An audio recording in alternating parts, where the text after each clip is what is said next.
ኡስታዙ ምን ነካው? ክርና መስቀል ይዞ እስልምና ተቀበለ እያለን ነው። እስቲ ይህን ቪዲዮ አንድ አድምጠን እንመለስና መልስ እንሰጥበታለን። ይታያችኋል? ይሄ ምንድን ነው?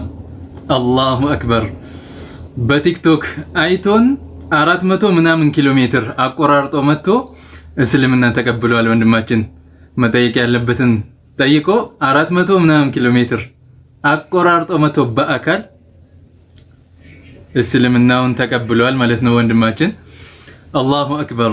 እንኳን ደስ ያላችሁ እስልምናን የምትወዱ በሙሉ ዛሬ ማለት ነው። አላሁ አክበር። እንደኔ ደስ ያለው ሰው ይኖራል? አይተናል። ክሩና መስቀሉ አይተናል። ውሸቱ ግን አይታይም። ምክንያቱ ውሸት ውስጥ ብርሃን ስለሌለ፣ በውሸት ውስጥ ጨለማ እንጂ ብርሃን ስለሌለ ውሸቱ አይታይም። በስመ አብ ወወልድ ወመንፈስ ቅዱስ አሃዱ አምላክ። ውድ ኦርቶዶክሳውያን በመላው ዓለም ሆናችሁ የምትከታተሉ ይህ ቪዲዮ ለሁሉ እንዲዳረስ ሼር አድርጉት። ወደ ዋና ሐሳብ ልሂድ። ኡስታዙ ያለውን ሰምታችሁታል፣ ቪዲዮውን ሰምታችሁታል። ሰሞኑ በዚህ 2 ቀን ነው የለቀቀው ማለት ነው። ስለዚህ ይህን ኡስታዝ ምንድን ነው እያለ ያለው? በቲክቶክ አይቶ ሰሞኑ በቲክቶክ አይቶን አንድ ወንድማችን ከ400 ኪሎ ሜትር በላይ አቋርጦ መጥቶ ኦርቶዶክስ የነበረ 400 ኪሎ ሜትር አቋርጦ መጥቶ እስልምና ተቀበለ። ይኸው የሱ ክርና መስቀል ብሎ ነው ያሳየንና አንዳንዴ ውሸትን መዋሸትን ልክ አለው። ብዙዎች ይዋሻሉ፣ ግን የዚህ ደግሞ ለየት ያለ ነው። ለምንድን ነው ለየት ያለበት ምክንያት? አንደኛ ክርስትና ወንድማችን ብሎ የጠራው ብቻውን ነው የሚታየው። ሁለተኛ ደግሞ ከእሱ ጋር የለም ክርስትናው እስልምና ተቀበለ ኦርቶዶክስ ነበረ ያለው። እኔ ለምን እንደዚህ አይነት ድራማ መስራታቸው አሁን አይደለም ያሳዩን። ብዙ ጊዜ ይህን ተጨማሪ ውሸትና ድራማ ነው። ብዙ ድራማዎች ያሳያሉ ሁል ጊዜ ማለት ነው።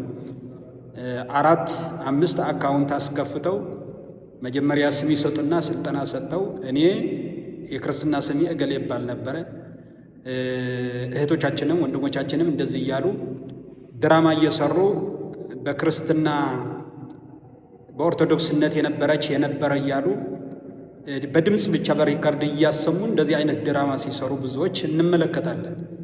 የዚህ ደግሞ ለየት የሚያደርገው መዋሸትን ካልቀረ ሰው የሚያስደነግጥ ውሸት፣ ትልቅ ውሸት ልዋሽ ብለው ከ400 ኪሎ ሜትር በላይ አቋርጦ የመጣ ብሎ ነው የሚናገረንና እኔ ለወንድማችን ለኡስታዙ ከ400 በላይ አቋርጦ የመጣ ውሸት ነው ወይስ ኦርቶዶክስ ወንድማችን ተጠመቀ ያልከው? ታዲያ የት አለ እሱ?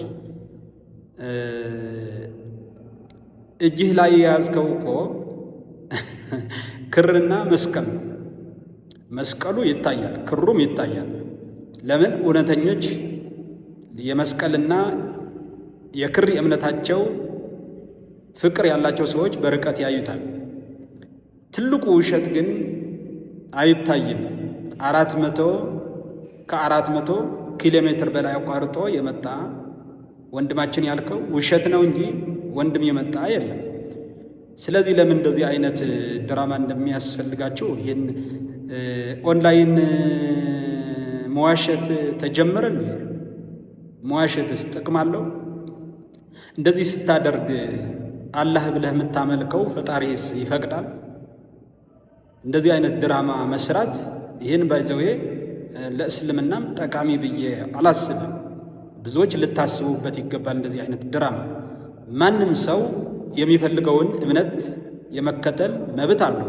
እግዚአብሔር የሰው ልጅን ሲፈጥር በነፃ ነው የፈጠረው። የነፃነት አምላክ ነውና የፈለገውን እምነት የመከተል መብት አለው።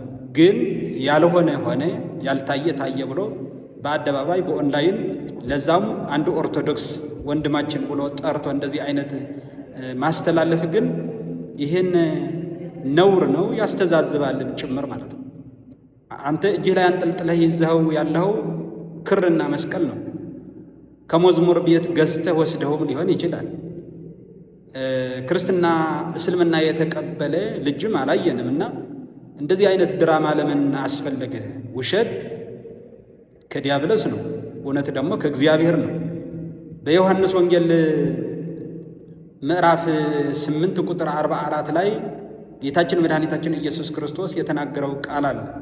አይሁድ ይዋሹ ስለነበረ እናንተ ከአባታችሁ ከዲያብሎስ ናችሁ፣ የአባታችሁንም ምኞት ልታደርጉ ትወዳላችሁ፣ እርሱ ከመጀመሪያ ነፍሰ ገዳይ ነበረ ይላል። እርሱ ከመጀመሪያ ነፍሰ ገዳይ ነበረ፣ እውነትም በእርሱ ላይ ስለሌለ በእውነት አልቆመም። ሐሰትን ሲናገር ከራሱ ይናገራል፣ ሐሰተኛ የሐሰትም አባት ነውና ይላል። የሚዋሽ ሰው ከመጽሐፍ አንብቦ ሳይሆን ከራሱ ፈጥሮ ይዋሻል። ውሸት ደግሞ የዲያብሎስ ነው።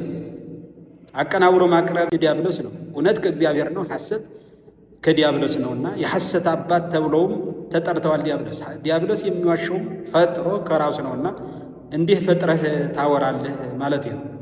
ፈጥረህ ልታወራ አይገባም፣ ፈጥረህ ልትዋሽ አይገባምና 400 ኪሎ ሜትር መጥቶ ወንድማችን እስልምና ተቀበለ፣ ክርስቲያን ነበረ፣ ኦርቶዶክስ ነበረ ብለህ ክርና መስቀል ይዘህ ማለት ኦርቶዶክሶች በዚህ ይቆጣሉ ብለህ ከሆነ ኦርቶዶክስ ማንም በዚህ የሚቆጣ ነገር የለም። ግን አታጭበርብር። በእንደዚህ አይነት ለምን አስፈለገህ ብለው ሊጠይቁህ ይችላሉ እንጂ ይህን አንተ እኮ ህሊናህም ያውቋል እኮ እንዳልሆነ እኮ ኦርቶዶክስ መጥቶ እስልምና እንዳልተቀበለ እኮ ህሊናህ ያውቋል ራሱ። ከማንም ሰውም ከአጠገብህ የለም፣ ብቻ ነው ያለ ክርና መስቀል አንጠልጥለህ አንድ ኦርቶዶክስ መጥቶ እስልምና ተቀበለ ይኸው ክር ብለህ ብትናገር ማን ያምናል? በ21ኛ ክፍለ ዘመን እኮ ነው ያለ ወንድሜ። አንደኛ ከህሊናና ከፈጣሪ ማምለጥ አትችልም። ሁለተኛ ደግሞ ሰው ይታዘባል። እስልምናስ እንደዚህ ይፈቅዳል እንዴ? ውሸት እኮ የዲያብሎስ ነው እንጂ ከእግዚአብሔር ከፈጣሪም አይደለምና በእውነት ያሳፍራል። እንደኔ ደስ ያለው ማን አለ ስትል ነበረ። የሚዋሹ ሰዎች ደስ ሊላቸው ይችላል። ውሸትን የሚጠሉ ሰዎች ግን ደስ አይላቸውም። ውሸት አያስደስትም። የምታስደስተው እውነትና እውነት ብቻ ነው። እውነት ደግሞ ከእግዚአብሔር ነው። ስለዚህ በውሸት ሲመሰክሩ የሚደሰቱ ውሸተኞች ብቻ ናቸው፣ ሐሰተኞች ብቻ ናቸው ማለት ነው። ስለዚህ ሐሰት ነውር ነው። እንደዚህ አይነት ድራማችሁ ማቆም መልካም ነው። በእውነት እንደዚህ አይነት ውሸት ባትከተሉ፣ በተለይ የእስልምና እምነት ተከታዮች የሚመለከታቸው አካላት እንደዚህ አይነት የሚዋሹ ሰዎች እስልምናም አይወክልም፣ እንደዚህ አይነት አትዋሹ፣ ድራማ አትስሩ ልትሏቸው ይገባል። በኦርቶዶክስ በኩልም እንደዚህ አይነት ከእስልምና መጣ ብሎ ሚሰራ ካለ አትስሩ ልንላቸው ይገባል ማለት ነው። ስለዚህ እመኒ እወ ወመኒ አልቦ አልቦ፣ ንግግራችሁ አዎን ከሆነ አዎን አዎን ይሁን፣ አይደለም ከሆነ ደግሞ አይደለም። ሐሰት ሐሰት፣ እውነት እውነት ልንል ያስፈልጋል እንጂ እንደዚህ አይነት በእውነት ያሳፍራል። ስለዚህ ወንድማችን ሳይሆን 400 ኪሎ ሜትር መጥተዋል ያልከው እንድትዋሽ ያስገደደህ ውሸት ነው፣ ሐሰት ነው። 400 ኪሎ ሜትር እንዴት ከክፍለ ሀገር አምጥተህ ትልቁ ውሸት ታቀርባለህ ሚዲያ ላይ? እና በጣም ያሳፍራል። ለወደፊቱ በእንደዚህ አይነት እንዳይደግም ለማለት እፈልጋለሁ። አሁን ሁሉ ያልከው ግን ክርና መስቀል ይዘህ አሳየህ እንጂ ማንም እስልምናም የተቀበለም የለም። እንደዚህ አይነት ኦንላይን ውሸት አትዋሹ ለማለት እንፈልጋለን። እውነትን ከእግዚአብሔር ነው፣ ሐሰት ደግሞ ከዲያብሎስ ነው። ስለዚህ የሐሰትን የሚናገር በሐሰት የሚመሰክር ደግሞ የዲያብሎስ ተግባርን እየሰራ ነው ማለት ነው። በእንደዚህ አይነት ያሳፍራል። ለማንኛው ለጊዜው አልተሳካም። በሌላ ድራማችሁ ደግሞ ትቀጥል ይሆናል። እኛ ደግሞ እናጋልጣለን ለማለት ነው። ወስብሐት ለእግዚአብሔር ወለወላዲቱ ድንግል ወለመስቀሉ ክቡር አሜን።